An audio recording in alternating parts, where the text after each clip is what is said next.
श्री परमात्मने नमः। श्री भगवद गीता पहले अध्याय का महात्मा। श्री पार्वती जी ने कहा, भगवान आप सभी तत्वों के ज्ञाता हैं। आपकी कृपा से मुझे श्री विष्णु संबंधी नाना प्रकार के धर्म सुनने को मिले जो समस्त लोगों का उद्धार करने वाले हैं। देवेश, अब मैं गीता का महात्मा सुनना चाहती हूँ, जिसका श्रवण करने से श्री हरि में भक्ति बढ़ती है।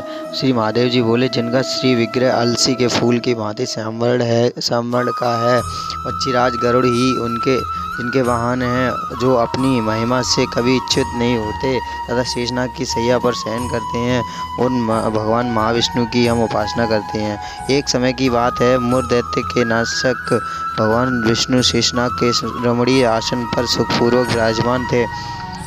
उस समय समस्त लोगों को आनंद देने वाली भगवती लक्ष्मी ने आदर पूर्वक प्रश्न किया। श्री लक्ष्मी जी ने पूछा, भगवान आप संपूर्ण जगत का पालन करते हुए भी अपने ऐश्वर्य के प्रति उदासीन से होकर इस क्षीर सागर में नींद ले रहे हैं, इसका क्या कारण है? भगवान श्री कृष्ण बोले, सुमुखी, मैं नींद नहीं लेता, अपितु तत्व का अनुसरण करने वाली अंतर्दृष्टि के द्वारा अपने ही माहेश्वर तेज का साक्षात्कार कर रहा हूँ। यह वही तेज है जिसका योगी पुरुष कुशाग्र बुद्धि के द्वारा अपने अंतःकरण में दर्शन दिया करते हैं तथा जिसे मीमांसक विद्वान वेदों का सार तत्व निश्चित करते हैं। वह महेश्वर तेज एक अजर प्रकाश रूप आत्मरूप, रोग शोक से रहित, अखंड आनंद का पुंज निष्पन्द तथा द्वैत रहित है। इस जगत का जीवन उसके अधीन है, मैं उसी का अनुभव करता हूँ। देवेश्वरी, यही कारण है कि मैं तुम्हें नींद लेता सा प्रतीत हो रहा हूँ। श्री लक्ष्मी जी ने, हे ऋषिकेश, आप ही योगी पुरुषों के ध्येय हैं, आपके अतिरिक्त मैं भी कोई ध्यान करने योग्य तत्व है। यह जानकर वह बड़ा कौतूहल हो रहा है। इसे चराचर जगत की सृष्टि और संसार करने वाले स्वयं आप ही हैं। आप सर्व समर्थ हैं। इस प्रकार की स्थिति में होकर भी यदि आप परमात्मा तत्व से भिन्न है तो मुझे उसका बोध कराइए। श्री भगवान बोले, प्रिय आत्मा का स्वरूप द्वैत और अद्वैत से पृथक भाव और अभाव से मुक्त तथा आदि और अंत से रहित है। शुद्ध ज्ञान के प्रकाश से उपलब्ध होने वाला तथा परमानंद स्वरूप होने के कारण एकमात्र सुंदर है, वही मेरा ईश्वरीय रूप है। आत्मा का एकत्व ही सबके द्वारा जानने योग्य है। गीता शास्त्र में इसी का प्रतिपादन हुआ है।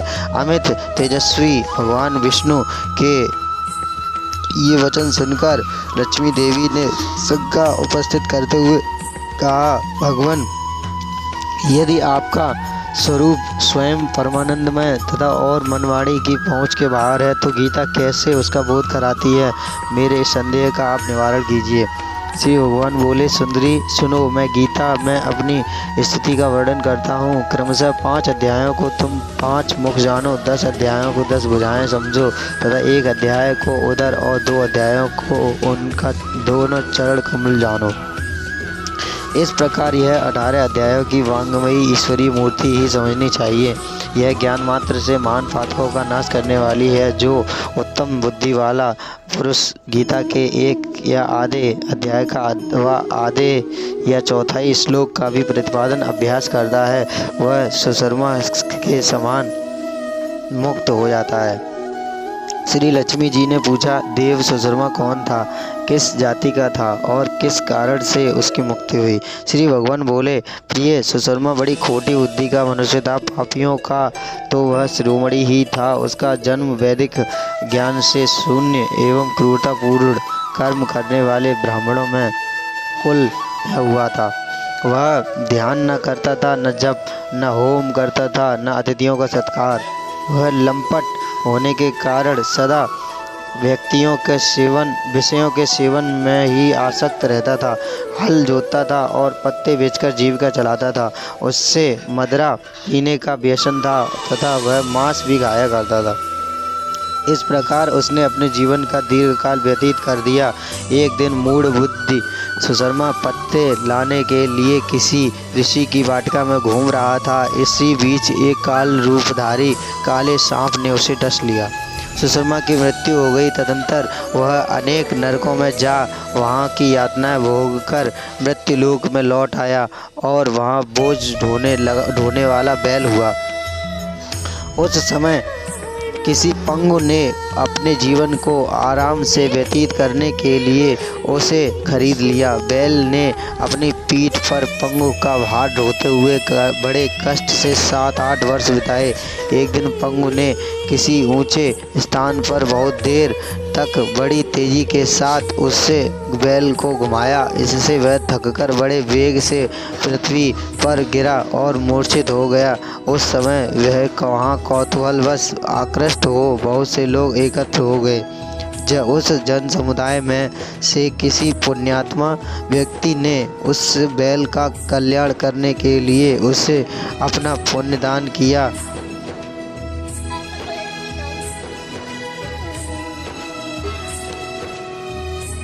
उस भीड़ में एक वेश्या भी खड़ी थी।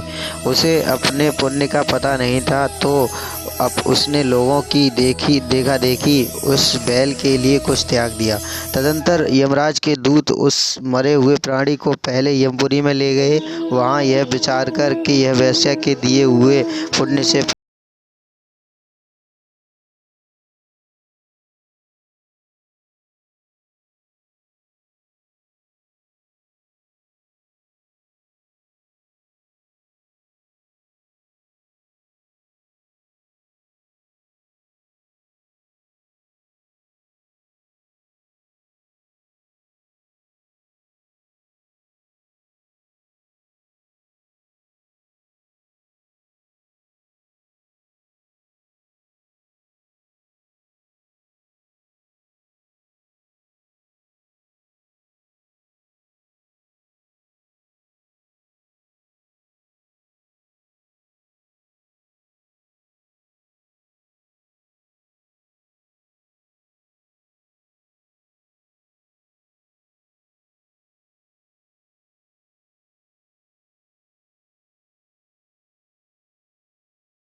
प्रथम अध्याय का अभ्यास किया था, जिससे मैंने अपने पापों को दूर किया है। फिर उसी इस वेश्या का भी अंतःकरण शुद्ध हुआ और उसी के पुण्य से ये द्विज श्रेष्ठ सुशर्मा भी पाप मुक्त हुए हैं। इस प्रकार परस्पर वार्तालाप और गीता के प्रथम अध्याय के महात्मा की प्रशंसा करके वे तीनों निरंतर अपने अपने घर पर गीता का अभ्यास करने लगे। फिर ज्ञान प्राप्त करके वे मुक्त हो गए। इसलिए जो गीता के प्रथम अध्याय को पढ़ता, सुनता और अभ्यास करता है, उसे इस भवसागर को पार करने में कोई कठिनाई नहीं होती।